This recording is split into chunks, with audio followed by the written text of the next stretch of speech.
long time.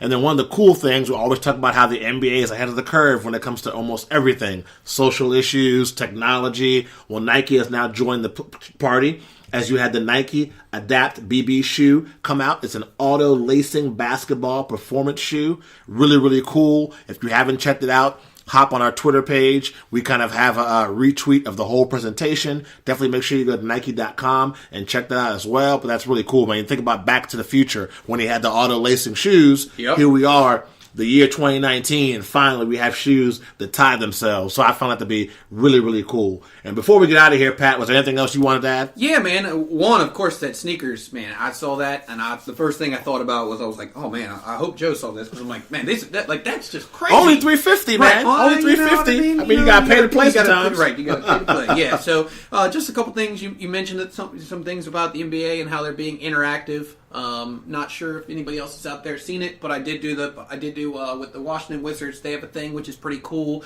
where you log into the NBA. I believe it's NBC Sports Washington, and it's just basically a thing like they ask you who's going to be the next person to make a 3-pointer. Is the quarter going to be odd or even at the end of the first quarter? Who's going to get to 75 points first? Things of that sort. So that's kind of fun. But just kind of going on that theme, man.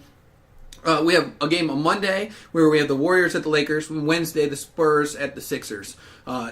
You can actually tweet at official NBA refs with hashtag #RefWatchParty, and you can actually get a response from officials who are actually watching the game. So it's just another way. Cool, bro. It's just another way to keep the fans involved and be very interactive. And then, of course, we talked about it. We're talking about the NBA All-Star Game, February 7th, live. The captains are going to be doing their picks of the All-Star Draft. So I think that's kind of cool seeing it. Shout out to Rachel Nichols for that one, man. She was pushing for that hard last year the NBA to do a live draft. What I mean? I think it's just going to be fun to watch. I don't think anybody's going to have their feelings hurt because they're first or last. I mean, at this point, you're already on the NBA All-Star team, so clearly it doesn't matter which order you're in. So that's going to be fun to watch.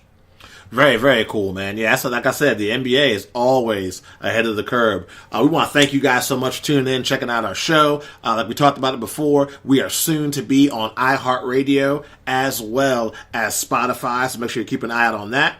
I am Joe Cardoza. He's Patrick Hillwig. You've been listening to Buckets and Dimes. Until we see you guys next week, peace.